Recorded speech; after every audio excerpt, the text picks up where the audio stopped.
and the Born to Run reboot. Here it is our second session, and I'm Alexa. I'm not Steven. You guys may not know who I am. And I work here with Xero Shoes, also an avid runner and what I would say a born to run runner. And here we have Coach Eric Orton, co-author of Born to Run 2. You may also notice, where's Chris McDougall? We don't know. Hopefully he'll show up during this call.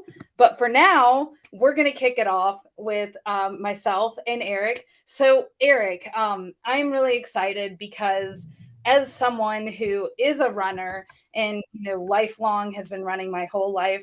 Oh, I see Chris has joined. He's in the house.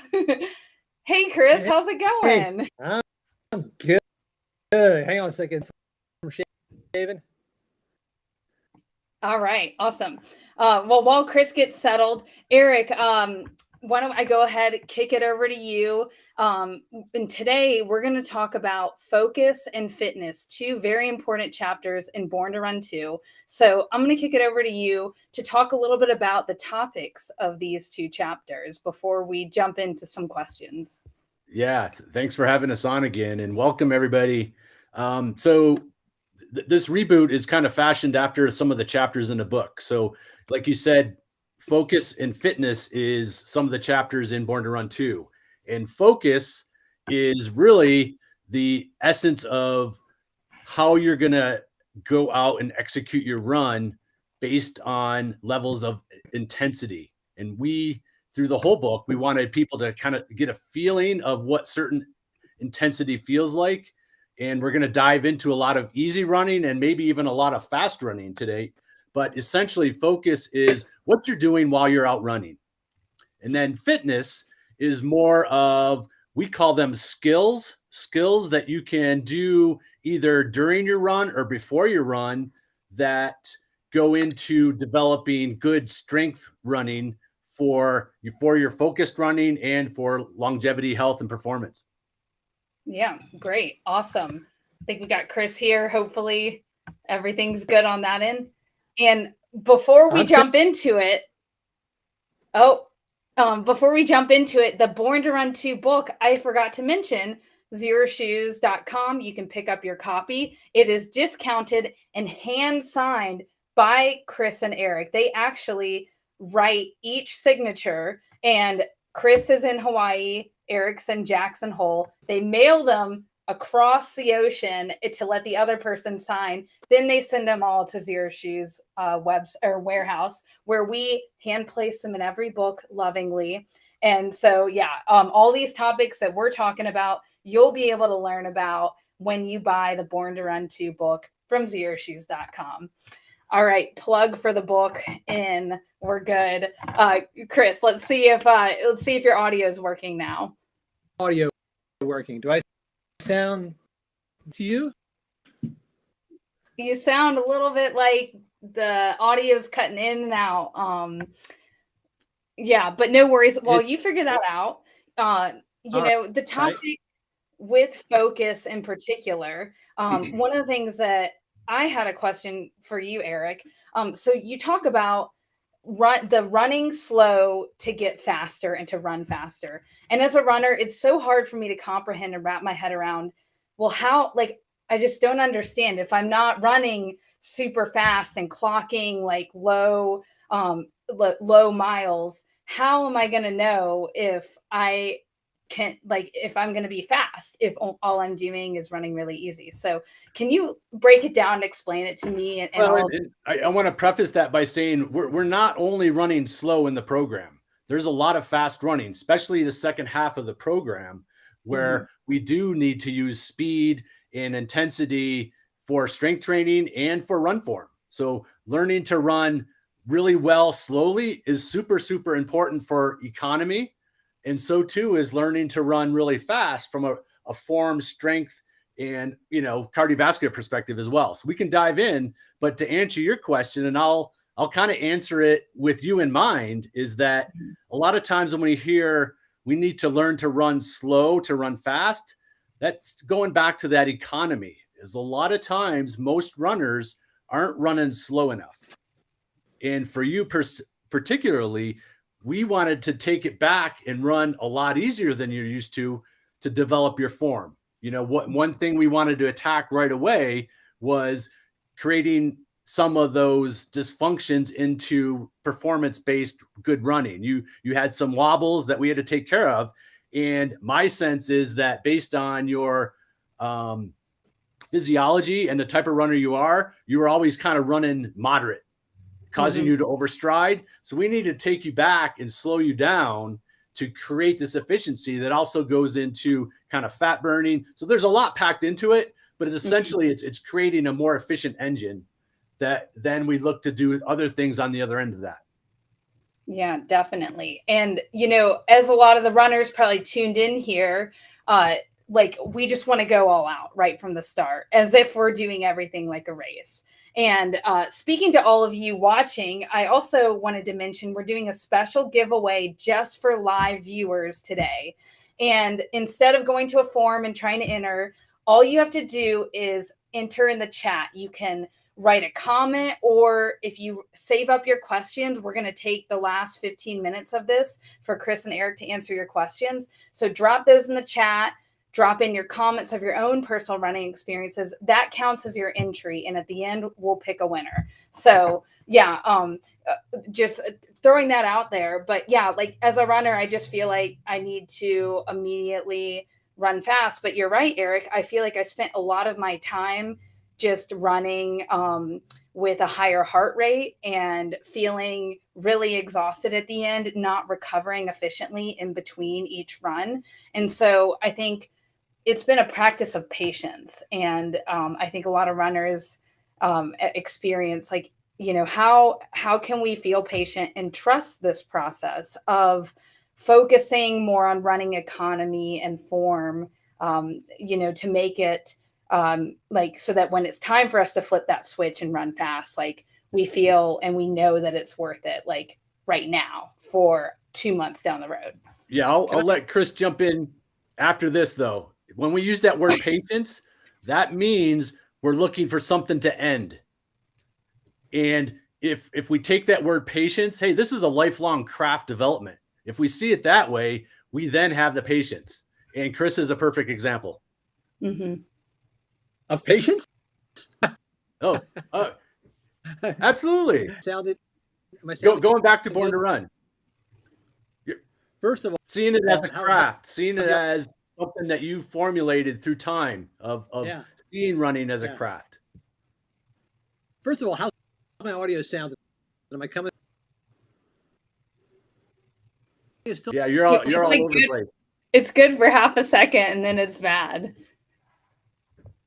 Click out and click back in again. That's it. Okay.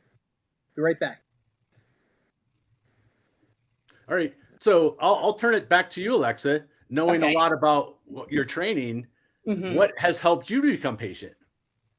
Yeah, I think what has helped for me is actually feeling at the end of, like actually seeing different numbers. So one of the videos that we can show you here is my cadence when I first started running with you. And it was slower. It was like a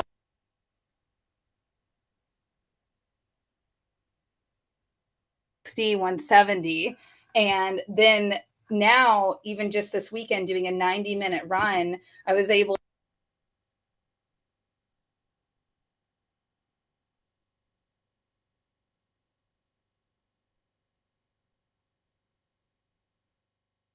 Oh, I see. I see. It cut out my audio. Okay, so what? As I was saying, it went higher.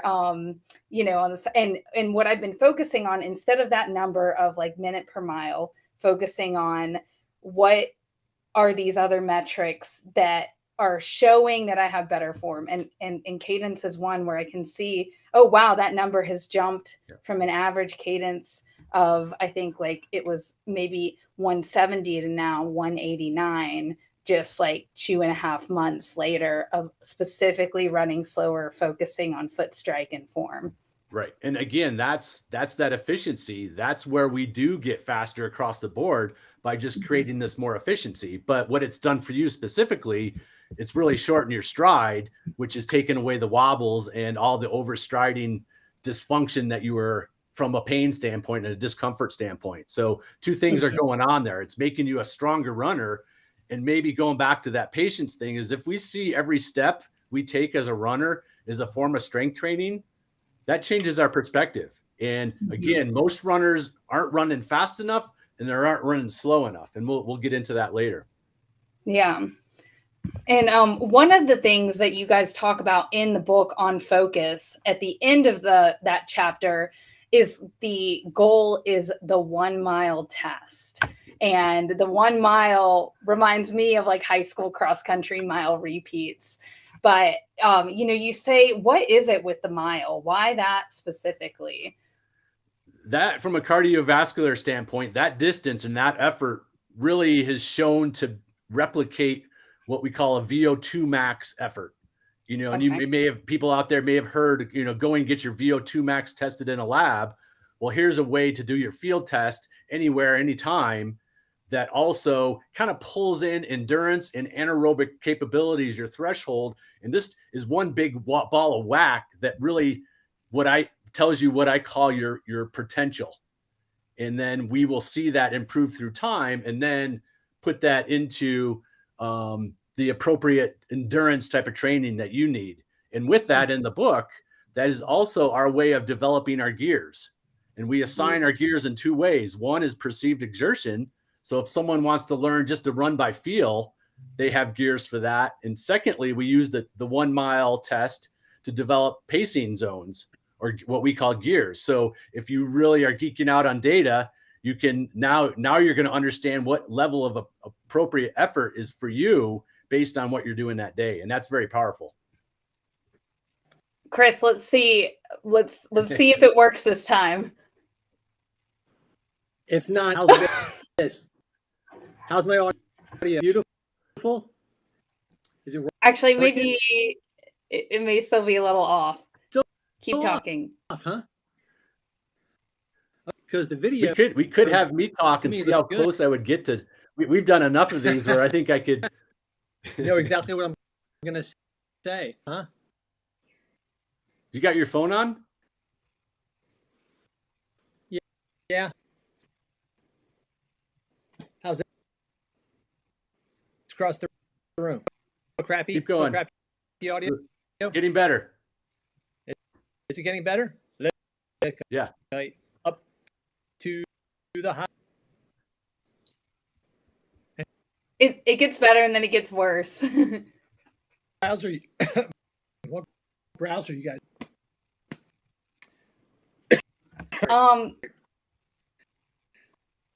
Sorry. I'm using Google maybe Chrome. we FaceTime you in and hold your face up, Chris. That may have to be what we do. Great idea, Margaret. Let me try different browser. Let's continue with your very end. I will try something else. Yeah, it could be Chris's Wi-Fi. It could be a few things, but we'll take this opportunity just again to throw out that all this great stuff that Eric is talking about is in the Born to Run 2 book, which you can get at xeroshoes.com.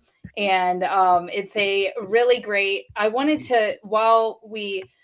the things I was going to ask Chris about was, he describes in the book about his mile test and how he went out way too fast the first time, burned out, and then came back and did it and felt good. And I had the opposite, where I wanted conditions to be 100% perfect. And I was like looking at the weather conditions and I was like, oh no, I didn't sleep as well. Or like I needed to, eat right before the mile test. And I think like, Eric, can you explain like, why should we not be like that and not put so much stock into the mile test? Like, and you described it really well when I put this in the training log, that like, it's a test. It's not like the race, like an Olympic race or anything like that. Well, yeah. One, we want to do these quite frequently. We'll do another one quite soon. So one, I don't want you to dread them. And secondly, and this goes to racing and working out too hard, is that sometimes if we dread things, we're thinking of making them too hard. And you can't be better than you are. So it's actually understanding to learn to trust where you're at today. And getting back to the mile test, the perfect test is feeling like you left a little bit on the table when you're done. It's like, oh, I could have gone maybe just a little bit harder. And that's the perfect test. So it's really understanding, hey, don't dread this. Look to get better through each lap. And because we're going to do another one, and I don't want you dreading it. Yeah. Yeah. All right, Chris, you're live. Okay. Wait, I think it's going to work. How's it sound? Does it sound good? Yeah, you know what it is, man? He's alive. People always warn me that Safari browser is a piece of crap. So Safari no more. Okay. Chroming it up. Thank you, Google. All right. Well, Chris, you've had a lot of time to think about a few of the topics we've talked about. So let's open it up to you on the focus topic. And, yeah, I got to tell you, man, I need to separate you two because you guys are this deep diving into geekiness. And if I were tuning in, I'm like, what the hell? Horrible. It sounds really complicated and like strenuous. So let me be the voice of the dabbler out there to say it's much easier and much more pleasant than I think, and the dive that you guys suggest. So I would say here's the thing about focus. It's really just about your vehicle, and it's the different range of gears and shifting gears. Anybody who has driven manually realizes it's way more fun than automatic. Shifting around from first up to second when you're passing someone is fun. And secondly, though, it's making sure that the vehicle is strong enough to hold together when you're shifting gears. So that's all focus and fitness is, instead of what we usually do as runners, which is we go out the door, we kind of plod along at that minimal speed that kind of makes us feel like we're doing something that will get us back to the front door again. We hit that pace and we never change that pace. And then secondly, as long as everything's holding together, we never bother to actually fortify the vehicle so that it could shift to another gear. So when I started running with Eric, it actually was super fun to get into focus. It was super fun to get into the shifting of gears because I only knew one gear. I was plodding along at whatever, 11-minute miles. And then Eric tells me, take off your shoes and sprint for 30 seconds. And it's like actually kind of terrifying, like to be told to sprint. That's a fight or flight mechanism that most of us have stopped using after the age of like 16. You never, ever sprint. And so to be told to sprint was kind of fun. It opened my mind to the fact that, oh, you know what? There's not just cruise gear. There's overdrive gear. There's slow grind gear. There's farmer gear, all these different gears. And then when he very painlessly and kind of, amusingly, recreationally introduced these fitness exercises, which allowed me to fortify those gears, it became more and more fun. So I just want to kind of put the word out there that if anybody is tuning in and thinking that this is going to require a lot of discipline and patience, look at me as your example of, I ain't those things. So there we are. That's what I've had to think about while Safari was keeping me mute. That's why you're the writer. That's a great point, Chris. It is about like running is fun. And in a future reboot, we're going to talk about fun in running and fun in running and community and all of that. You talked about some of these drills. So like Eric, I know a lot of runners just want to go out and run. Why are the drills important? And then I know we also have some cool videos of some of the drills just to highlight in real time that are featured in the book. Yeah. So like you said, a lot of runners just want to go out and run, but a lot of runners also don't want to be injured. They want to be stronger. They want to be faster. They want to be more efficient. They want to run more, run faster, run longer. They want all of this that goes into the skills.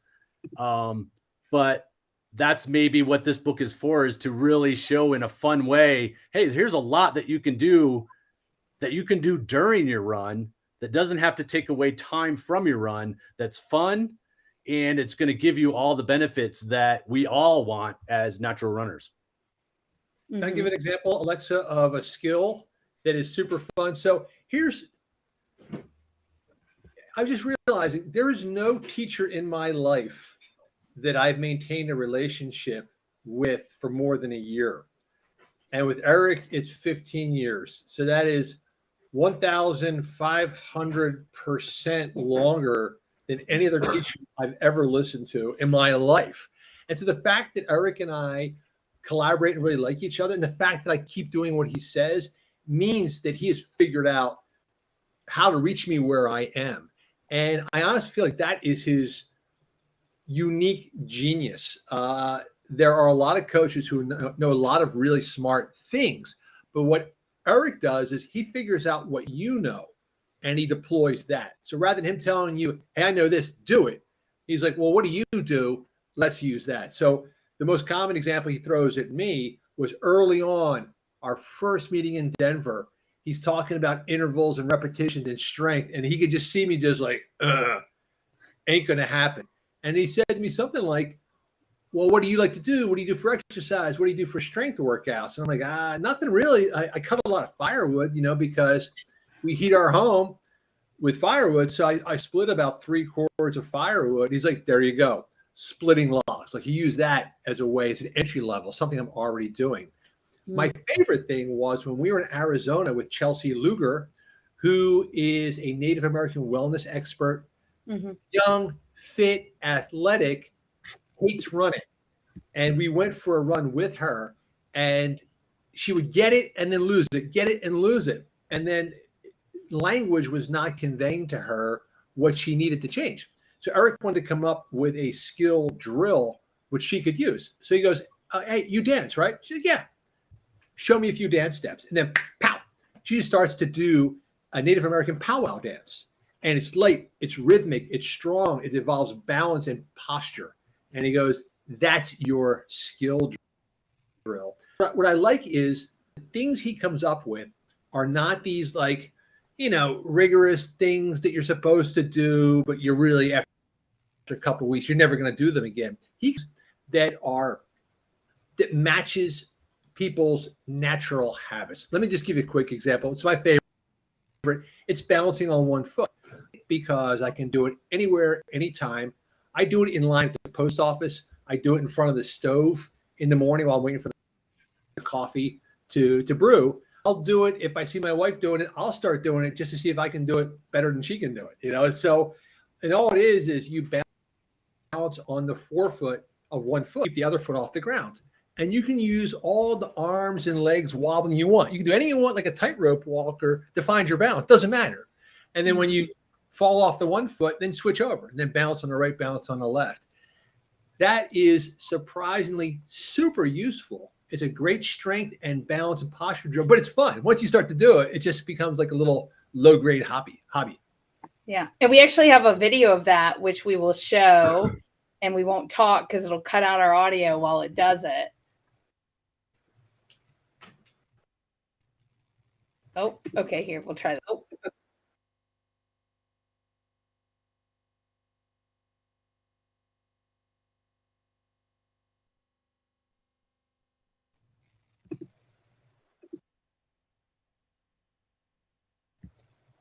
Yeah, so Eric does it perfectly, like no grabbing anything for that one-legged balance. And the key is that it looks so benign, but it's so potent, and it's something anybody can do. And our foundation starts with our feet, and we've got to kind of change our mindset of what's really important to train, and have fun with it. Yeah. Hey, Lex, I'm curious about you, my friend, because you remind me a lot of, I'm kind of afraid of you a little bit because you come into this like you're like a novice, like I'm a runner, but I'm not that good. I got to learn. But I get the feeling if you and I were ever like, even on a fun run together, you would just destroy me. You would destroy me mercilessly. That there's a lot more going on with Alexa than meets the eye. You remind me of this girl I knew named Alyssa in Pennsylvania. And she was a barefoot run at one of the Amish full moon runs in our area. And me together, this Amish full moon run. It's like a 10-mile run. And right around mile 6, we're like chatting and I wasn't paying attention. And it always happens when you're not paying attention. You kind of drag your foot a little bit. You kind of stub a toe. But if you're barefoot on asphalt, you pay a much bigger price than that if you're in a sneaker. So I like stubbed my toe and like scraped my nail and it hurt like a bitch. And I stopped for a second and Alyssa just looks, later, sucker, and just took off. You kind of a runner. So what's your whole deal as a runner? What's your background?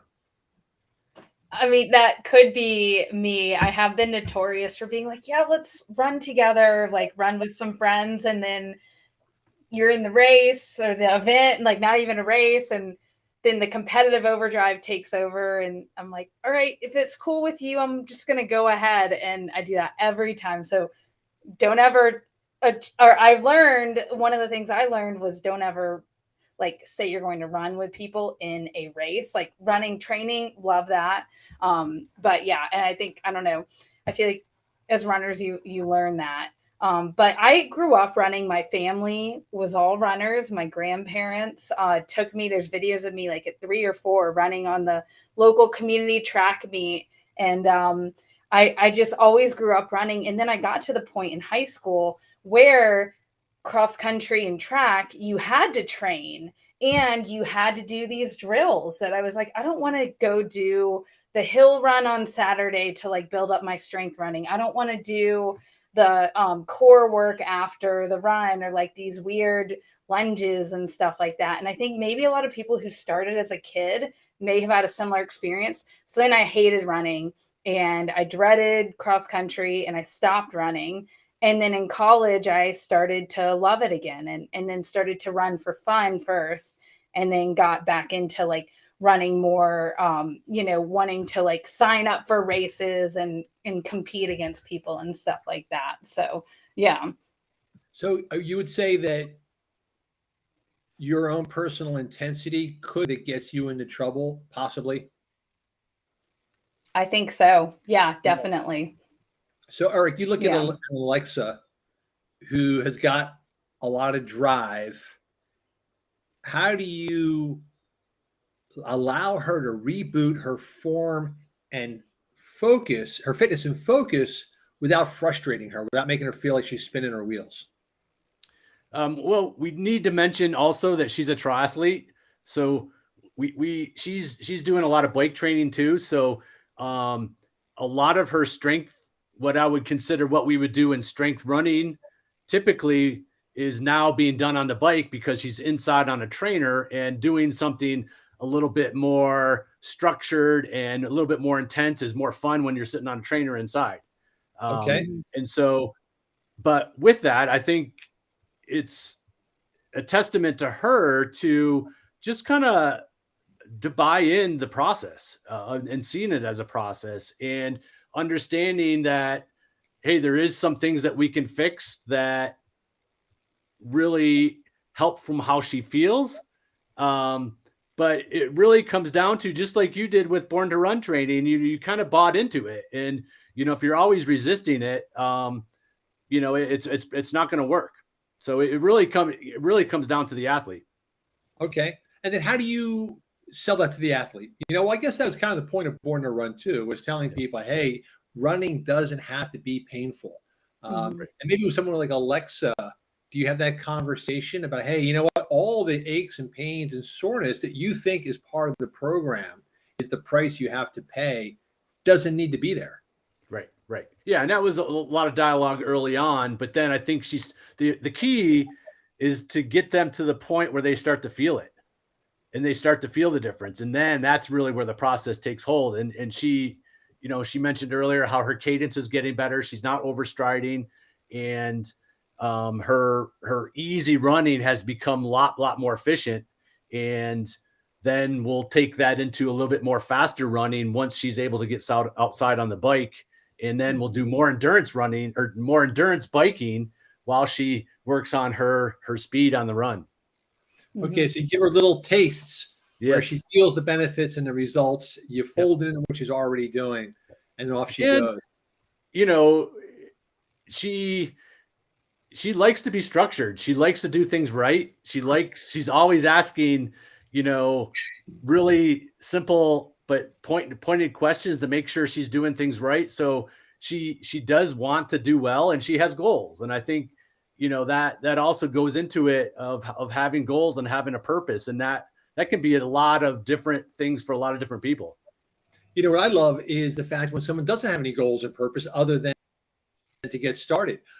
There's a guy who popped a question in now. He goes, "Hey, I'm healthy, overweight. Can I tomorrow?" And we're like, yes. Is the real problem with recreational running today. Maybe the biggest problem of all. It turned it into this.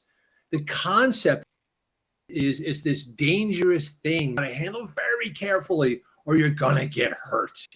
Buy these shoes, or you're gonna get hurt. Do this, or you're gonna get hurt.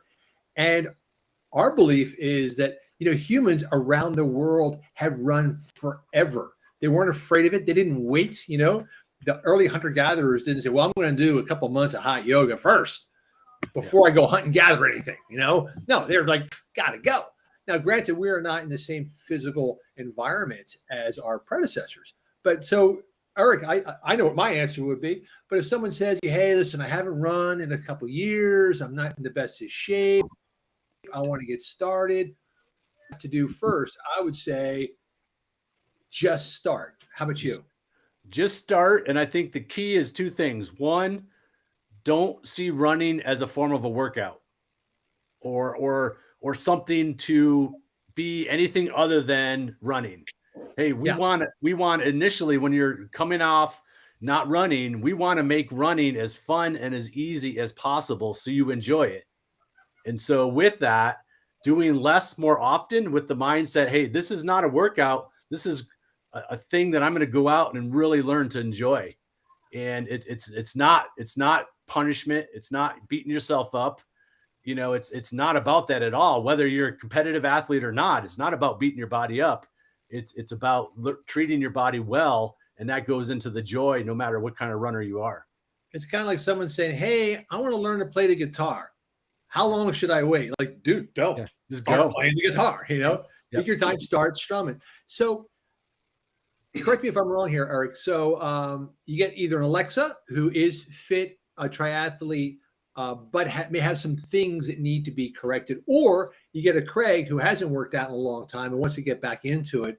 Would you say that the immersion process is the same? Like, hey, let's diagnostic out a little bit of fitness. Let's just see if you have any physical wobbles here we need to address first by doing things like pogos and running logs. Would that be the approach?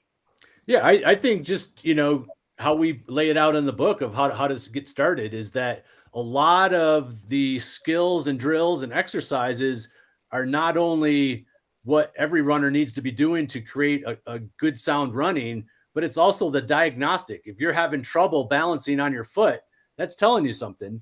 And the diagnostic is also the remedy. So there's a lot of things that you can start dabbling in, the movement snacks, all these, right. Just start doing and start learning about your body. And that'll kind of feed on itself as you go out and run.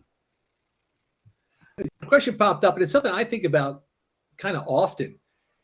Is cycling form basically the same as running form, except not sitting on your ass? Like the way you cycle your legs around when you're running, under a best case scenario, is that good running? Yeah, he cut up. Yeah, I mean, I've been cyclist and triathletes as long as I train runners, and I'm taken from both. But if you look at a cyclist, they're clipped in on their forefoot. They're not clipped in by their heel, because that's where they naturally get power and use their body in the most biomechanical way. And running's no different. It's that same mechanic. So you're absolutely right.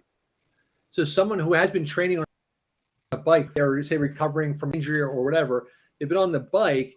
If they've been focusing on proper form on the bike, they can translate that same ideal, that same visualization into their running, kind of swinging that, winging that leg around from the hip, touching and getting back up again. Is that kind of right? Exactly. Getting that around. And two, from a cyclist standpoint, they have the strength in the calves because they have used their forefoot when they've been cycled. So they have a lot of the natural strength we need as runners that will translate and maybe allow them to escalate how much running they're doing right from the get-go. Now, gender-wise, Alexa, you'll kind of dig this. When we did the photo shoot for this book in Colton, California, we got together a group of athletes who, by the way, are now just permanently tattooed on my heart. I just developed such a great time with them, and they were such cool, interesting, giving people, which I think is kind of self-selecting for trail running. You know, like the people that want to go ramble around, the kids that were always in trouble in school or something. But we really got what we found was that all these really fit, seasoned runners had little wobbles in their system, little things where, you know, a glute that wasn't firing, a hamstring that might be strained, quads that were overdeveloped. But it seemed to me, Eric, am I wrong, or was it different for men and women? Because I remember one time watching like Iman and Jenna doing whatever it was, like a wall squat, no problem. And then Manny could, and then Chalice was struggling with something else. If you're talking to an Alexa, are you going to be expecting to find different problems for men and women? That's a tough question. I don't think so. I mean, I think where my brain's going is I could say, well, yeah, maybe men are stronger naturally, you know, across the board. Therefore, maybe they use their quads more and have some type of dysfunction. But I've seen many women be quad dominant. I live in a ski town. Everybody's quad dominant here. So I'm quad dominant. Yeah. What I can say is that through doing this for 25 years and having camps and training athletes is that there is a pattern for all athletes that what they need to work on. And that maybe is a better answer for what we experienced in Colton. We had remedy for every one of them. And that's what went into Born to Run too. Yeah. Yeah. I think like whatever the person's done, that may have been what, like, it's not necessarily a gender thing. It's what your, like maybe what you did growing up, if you played soccer growing up or something like that, that could be more of a challenge, or what could lead to imbalances. Yeah. So there could be a gender difference, but it's not because of the gender. It's because of the activities perhaps that men and women have been sort of siphoned into over the course of their adolescence or other times. So how about you, Alexa? Let's talk about some fitness skills, my friend. What do you think? Yeah. What's the thing that Eric told you to do that you hate? Well, yeah, and this will be the last one, and then we'll hop in everyone's questions. So I think it's funny because in the book you say Eric gave you a list of exercises, and you're like, no, I need one exercise, and that's it.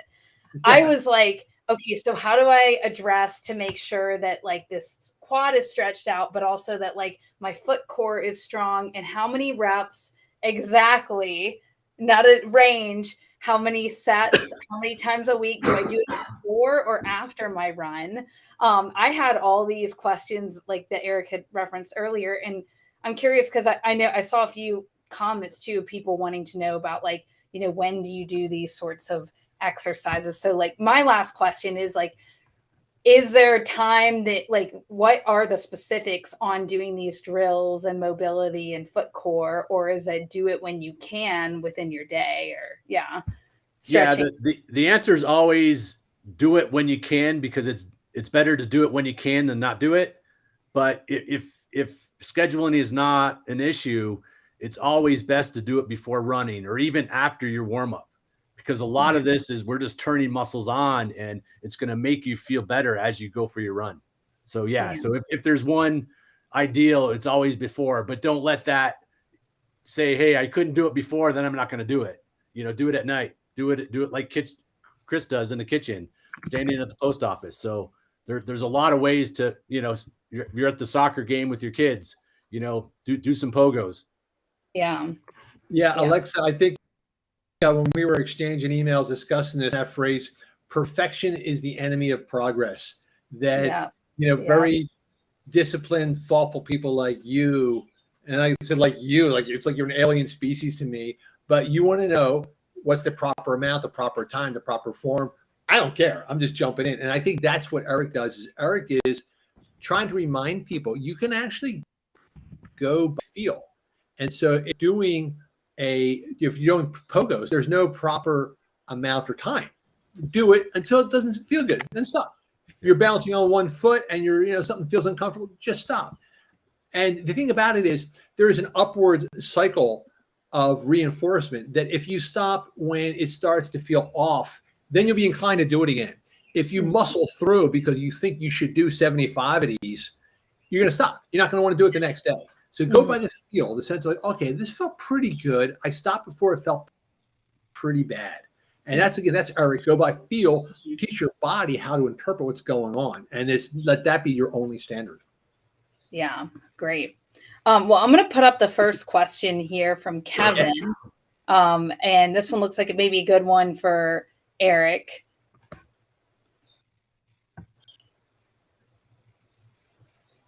Yeah, I'll read it out loud. So I run 3 to 4 times a week, approximately 3 to 4 hours. Okay, I thought he meant at a time. So he's running. Okay, he's doing about an hour run 3 or 4 times a week. Should I gradually introduce running form like the 5-minute fix, or just try and keep form throughout all the runs right off the bat? So should he be doing the 5-minute fix, the Rock Lobster, or just be powering along and trying to be mindful of form while he's doing his hour-long runs 3 or 4 times a week?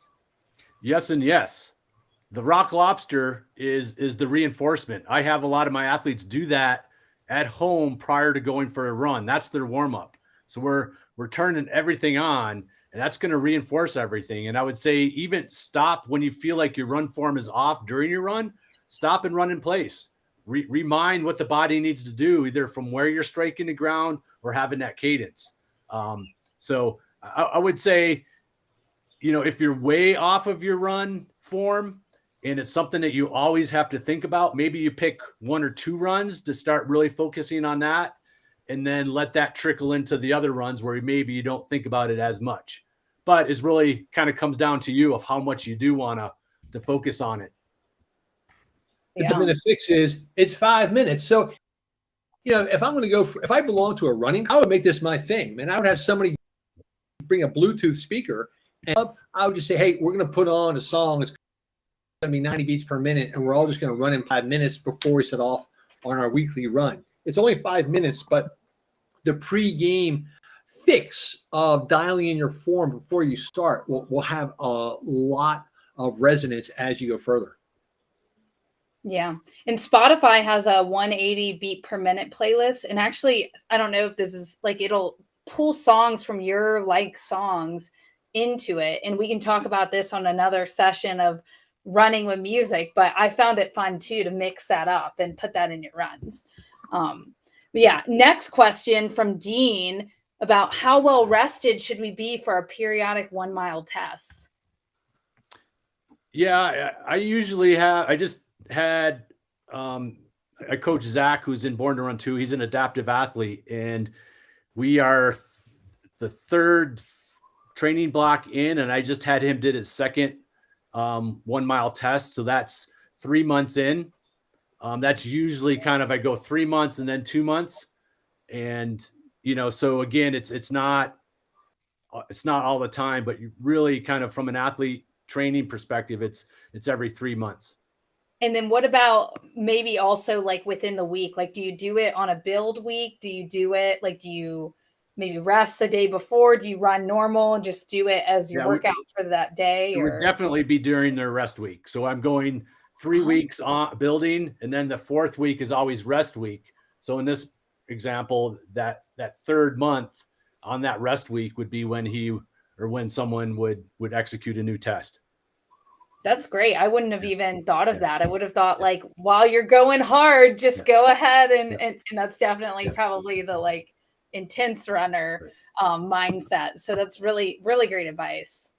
Okay. Another question from Mason, talking about cadence and form. So do you need to keep your knees high up when going slower, or is it just the length of your stride? This is the overarching question that should begin and end every conversation. It's funny how many people struggle with the Rock Lobster or the 180 strides per minute. And I think that's the key right there, is they're doing too much. Like they're in their brain, they're seeing a form, and in their mind, they're trying to get a cadence, and they're trying these two things together. And I think almost always the problem reach 180 strides per minute. It's because they're driving their knees too high, they're dragging their leg too far behind them instead of just bop, bop. What would you say, Eric? Yeah, I'm going to give a kind of this is what I see sometimes happening, is that when we're focused on cadence, the athlete thinks too much about lifting the knee high and being choppy and kind of having a lot of vertical oscillation. It's think about going back to your cycling analogy of thinking about when you're doing your Rock Lobster, instead of, again, getting cadence by lifting, think about providing a little force into the ground to get that elastic energy that makes you get that cadence. And so just try that tweak, and that can really be a game changer. It's funny to me too, because to me, the faster my cadence, the easier it is to run, because I'm just popping. If I start to actually drag my leg or my cadence decreases, my legs feel heavier. Yep. I'm working harder to cycle that leg around. Once I remind myself, like I'll have Lady Southpaw is playing in my head, and once that song starts to play in my brain again, and my cadence starts to pick up, suddenly everything feels lighter. I think, to your point, Eric, what people are doing is they got a mental checklist of, well, I got to drive my knees, I got to have my back straight, I got to do this, I got to do this pace, and they're trying to overload the van. Yeah. They're trying to put too much into the suitcase. A woman shared an Instagram video recently of her running, and she was struggling with her 180. And I was just watching, and I could tell she was like placing her foot forward. She was being very mindful of a 4-foot landing, which for striding, she wanted to see her foot land. And so she's putting her leg way out in front of herself.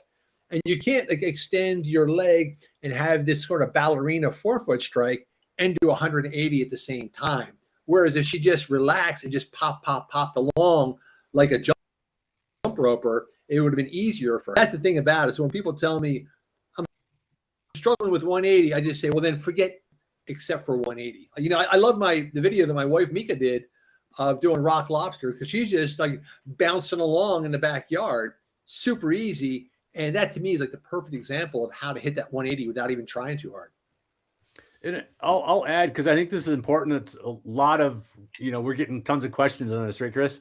Yeah. I think when it specifically comes to cadence, people are focused too much on the learning of it. The Rock Lobster, the 5-minute fix, that teaches you how. It's then putting the program into place that allows you to develop cadence through time. And Alexa is the perfect example of this.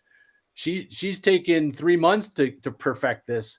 It wasn't just a decision to go out that second day and perfect it. She had to do the training to allow that to take hold. And so get away from needing to learn more, but and learning to do more. Not going back against what Chris said of doing less, but doing more of the exercises and the skills to let that take hold.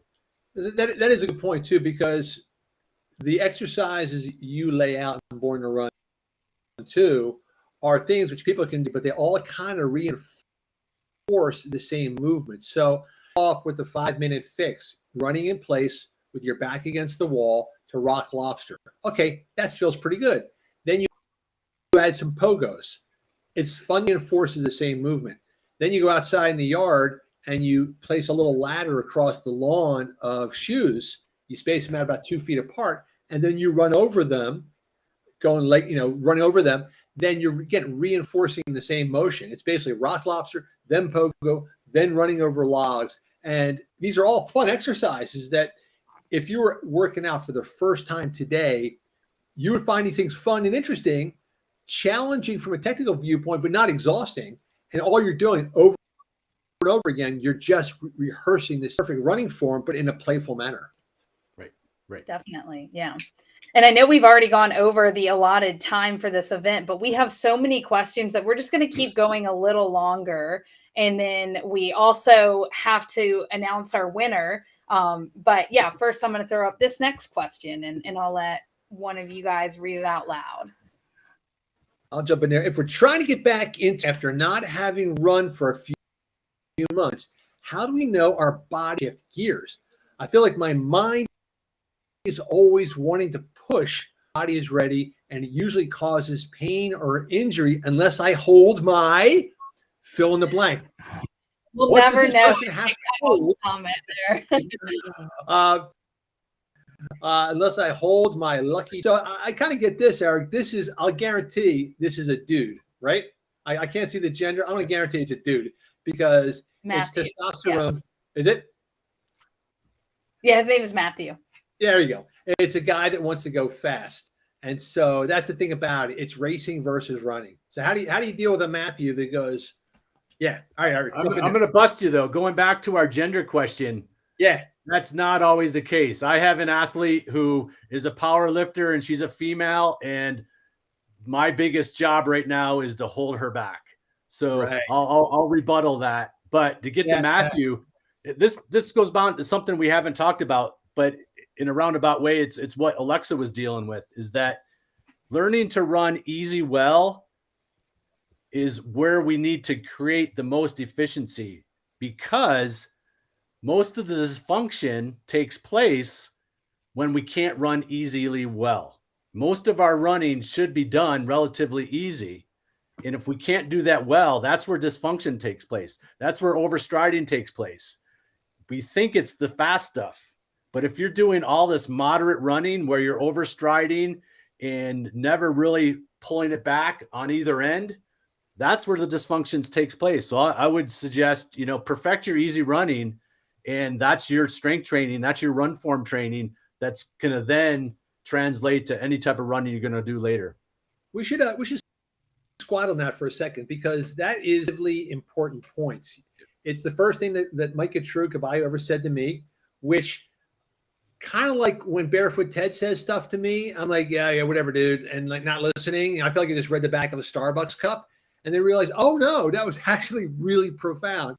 And so Caballo's first point was, first focus on easy, because if that's all you get, that ain't so bad. Interpreted that to mean was, well, just take it easy, just don't try too hard. What you've taught me is that no, learning to run easy well is a real art, and most of us don't. The Tarahumara have mastered it. If you watch the Tarahumara going up and down a canyon, they seem to go uphill as easily as they go downhill. And the reason why is not because of their extraordinary fitness. It's because they have mastered the art of running easy. And that's really what the 5-minute fix is all about, is get rid of the overstriding, get rid of the kicking back, get rid of the quad, learn how to use your elastic recoil. And so that's why I think it's important for people to realize that this art of running easy is a little trickier just going slow. It means going slow in a way that looks like you're going fast. Yep. Right. Well said. Yeah. We have a ton of great questions. Just if we didn't get to your question today, Chris and Eric, we give them all the questions afterwards, and they're going to, they'll do some special videos just for you. So if your question didn't get answered today, don't worry. We're also really excited that soon we'll be announcing maybe some other regular content from Chris and Eric. Can I make one coaching geek comment? When we were talking about foot core and balancing, there was quite a few comments about how we shouldn't keep our leg locked out when doing those exercises. That's not the case. This is not a balancing drill. This is a stability drill. So in doing those exercises, the straighter we keep our leg, the more we're going to activate our glute, which is one of the key parts of doing that. So that's all right. I'm off it. Oh, great. No, great point, Eric. Yeah. That was not geeky at all. I think what I like about the way you approach movement is all movement is good. That there isn't like a wrong way. You create exercise, or whatever you do to make the exercise work is proper. To do a pogo, you don't need to study a video of pogo. Just pogo. Just pogo, your body will figure it out. No one has to teach you how to bear crawl. Just start the bear crawl and your body will figure it out. Running over, figure it out. Hey, dude, exactly. I got to point out. So we get a lot of questions too. Flat, like the most villainized body thing in the world is flat feet. And people are like, I got flat feet. My doctor said I can't run, or what I need special for flat feet. What do you think about flat? That's what got me onto foot core. I mean, I struggled with my feet all through college, and I had flat feet. And as I started training more and more my athletes barefoot in a strength environment that then translated to more of a natural running type of shoe, I started to see in myself that, hey, just like any other muscle we have, we can build our muscles in our feet. I transformed my feet. And that was one of the biggest aha moments for me that went into a lot of what we're talking about today, and where that foundation comes from is that flat feet can be trained, and it's easy to train, and it happens quickly. But if someone said, hey, I got flat feet today, is it okay if I go out and start running? What would you say? I'd say, one, start doing your foot core, because that's gonna be the most potent thing you can do every day for 5 minutes. But with that, I would say, instead of thinking you got to go out for just a long, steady run, go out for a minute, run for a minute, walk for a minute, run for 2 minutes, walk for 1. And so every time you're running, it's good. And see how, and I would say get into maybe practicing the Rock Lobster, any of the exercises, any part of the run form that we're talking about, where you're really having to use your feet in a really, really stable environment, is going to be where you're going to build it up. So I would rather you back way off and run so much less, but more frequently, to develop the flat feet issue. Okay. What do you say to people that feel like, well, for your runner, I don't have a body to be a runner. It's not really for me. How do you answer that question? Zach Friedley. Oh yeah. Okay. Yeah. 2 words. Zach. So Zach's in the book. He's an adaptive athlete. Like I mentioned earlier, he doesn't have a leg above the knee, and he's training. Not that everybody has to train for a 100-mile race, but he's on a mission to help more adaptive athletes get on the trail. And so I've worked with so many different athletes that just don't think of themselves as an athlete, and everybody's an athlete. Everybody can move for the most part. And if you really want to, there's a way to do it. And we maybe have to get past the preconception of maybe what running is. Amazing. Alexa, when you meet him, I'm telling you, man, your heart's going to burst. He's such a good dude. Everyone loves him at sight. But what I love is that he was a wrestler growing up. So he was athletic, run a little bit with his prosthetic, but it was uncomfortable. The prosthetic was uncomfortable. He didn't know how to run. He did like a little road 5K for a charity event. It was uncomfortable. He hated it. I'm done. I'm not a runner. He was involved in a nonprofit that was selling coffee. So he went to the Born to Run extravaganza that our friend Luis Escobar puts on in Santa Barbara. It's a crazy old, like, Lollapalooza, Burning Man running madness. And Zach is there to just feed some coffee running idiots. He's not there to do anything. And someone says, dude, you run the 10-miler. Here's a guy that does not run. His only experience with running was miserable. He's never run trail. He's never run longer than 3 miles, kind of like coerced into a 10-mile trail race. And he does it. And he comes out of it, instead of feeling like broken, he comes out of it like elated, like what's next? And to me, that was the beauty, first of all, of the experience that Lewis has festival. It's about the joy, fun. People run hard, man. They are out to gouge each other's eyeballs out to win. Ain't this cool? Like, aren't we lucky that we can do this? And if you show up there, someone is going to support you and get you into an event. And so I love the fact that it created an environment with someone like Zach, who had a physical challenge and an emotional challenge, a psychological challenge, came out of it feeling like, I want to run ultras from now on. So if Zach can love it and adapt himself, then it's hard to imagine why anybody else can't. And I'll just follow up there. If you want to run and you don't like running, you're either making it too hard or too long or both. again, reinvent what you think running is. Go around the block and just start there. Make it fun for as long as possible and then stop. So, let me suggest one point too. This is really what Born to Run 2 is all about. Like the questions we're addressing. After I wrote Born to Run, I deliberately did training stuff into Born to Run because I wrote the book perspective of a beginner. I was a guy that was told, dude, you are too big, too fat, too old to be a runner. Doctors like tell me to my face, you know what, guy like you, buy a bike. You'll always have problems. I had cuboid syndrome, plantar fasciitis, Achilles tendonitis. And so if you're 6'5" and 260 pounds, you're better off, than trying to run. So I'd given up on running. And then I had the Mata. I met Eric and I started to get this inclination. Hey, maybe I can actually do this. But at the time I wrote the book, I'd only been involved in the sport for like a year. So I was not going to be lecturing anybody else on how they should be doing their running.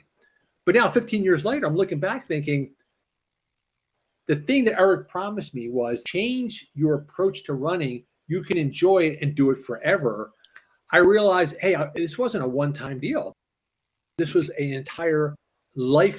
And so that's why Eric and I thought, okay, now we're in an appropriate position to look back and share all that information that actually worked.